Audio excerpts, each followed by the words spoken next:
Hi all, my blog Transition to Health, and it's the 2nd of March today.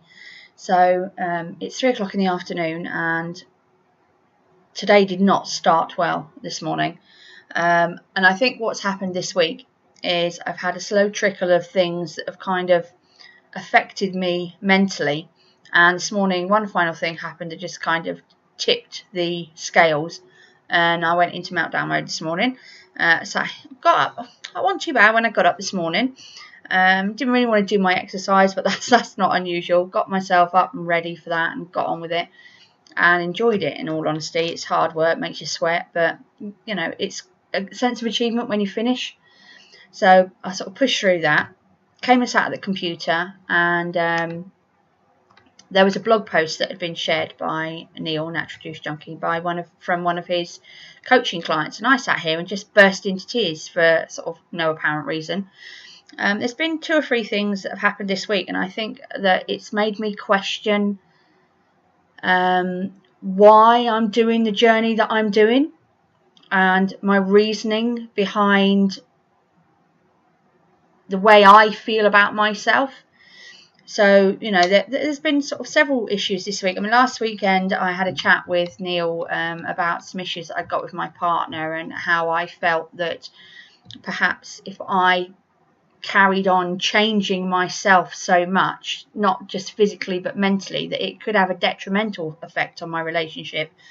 This was a question I raised in the webinar with Mark Beddoe a couple of weeks ago.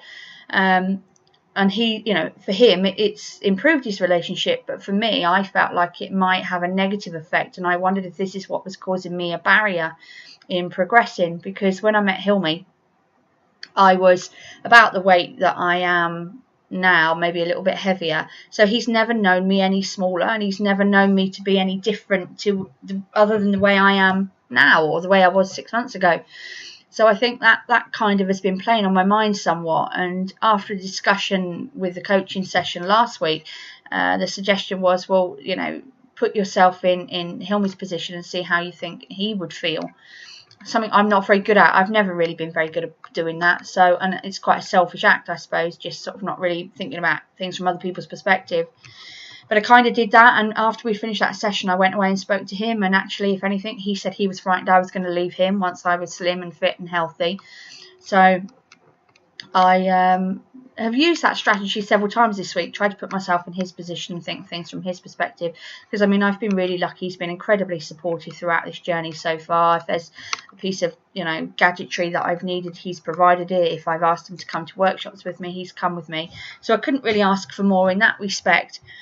But one of the ways that I react to something good happening, like say one of my kids comes home with a piece of, piece of schoolwork, he's like, oh yes, wow, that's fantastic, you've done a really awesome job. Because to me, that's really important, to give them that kind of passion and show them how approving I am of them, because I'm hoping it will drive them to succeed.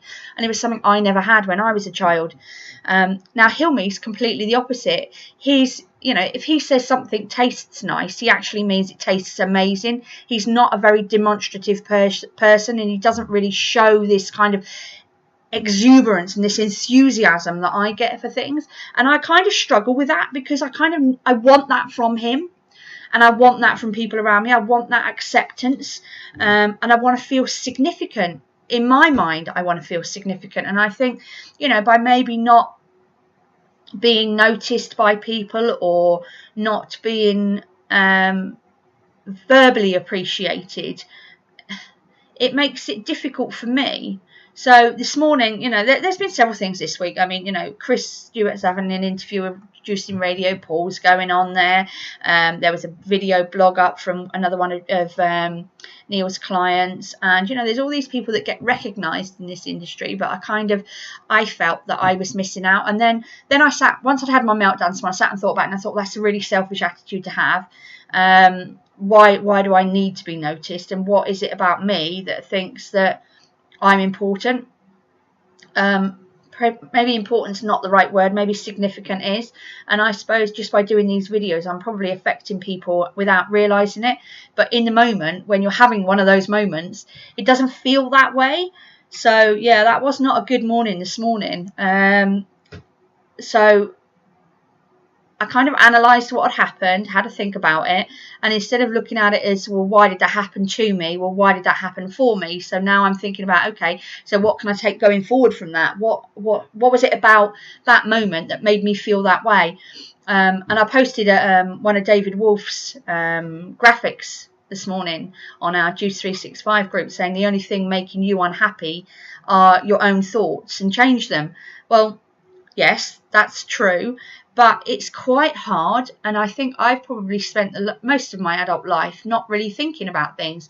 You know, go back 6 months, if I'd have had that moment I had this morning, I would have kind of not really thought about it. I'd have stopped crying, got over it, got on with the rest of the day, and not really thought about it again, and then wondered why it happens again 2-3 weeks later, a month later, 6 months later. Whereas now I've kind of got to this point where something like that happens, and now instead of just ignoring it, I've actually, once I calmed down, sat and thought about what happened, why it happened, what is it about me that made me feel that way, and what can I learn from it. So I've also kind of got to really stop trying to aim for perfection. One of the things, I am a massive control freak, and I'm kind of an all or nothing sort of girl. I will do one things 100% or not at all. So for me, this journey, I think, is challenging me in more ways than just changing my health, because I'm having to learn new strategies and how to deal with life on a daily basis and not just drift. I'm having to think about my actions, my reactions, and how I carry on my daily existence, So it's been a sort of a bit of a cathartic day, really. And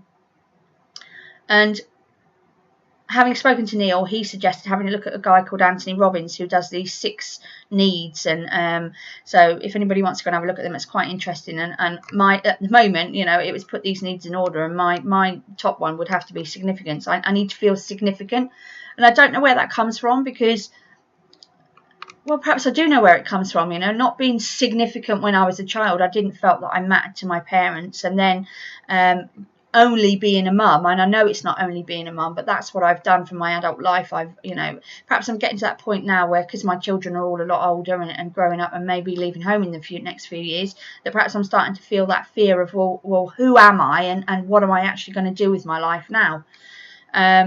So yeah, it's a scary sort of journey, and I think one of the other things we discussed is I don't cope well with change, and I think I've made some massive changes in the last few years. I mean, I went back to education in 2008, and I got a 2-1 in a forensic computing degree.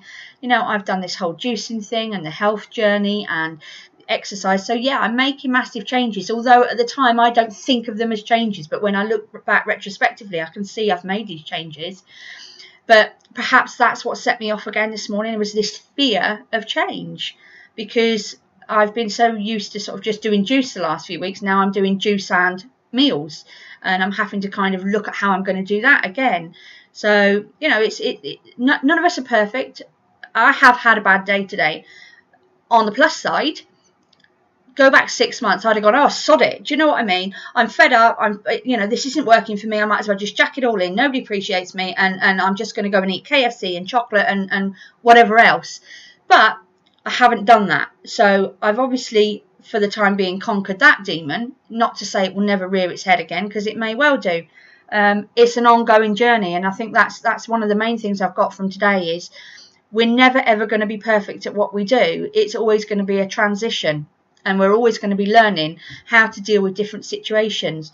So anyway, onwards and upwards. I'm feeling much better this afternoon. I've calmed down. I've made myself some little sort of sticky notes and stuck them around the place to try and sort of cheer myself up a bit. Not that I'm feeling miserable now. I'm going to go off out to the cinema later. I've got some granola going in the dehydrator. I know exactly what I'm doing food-wise for the rest of the week, so I'm hoping it was just kind of a sort of a hump in the journey. Maybe, one of them speed bumps on the road to success that's there to slow us down and make us think.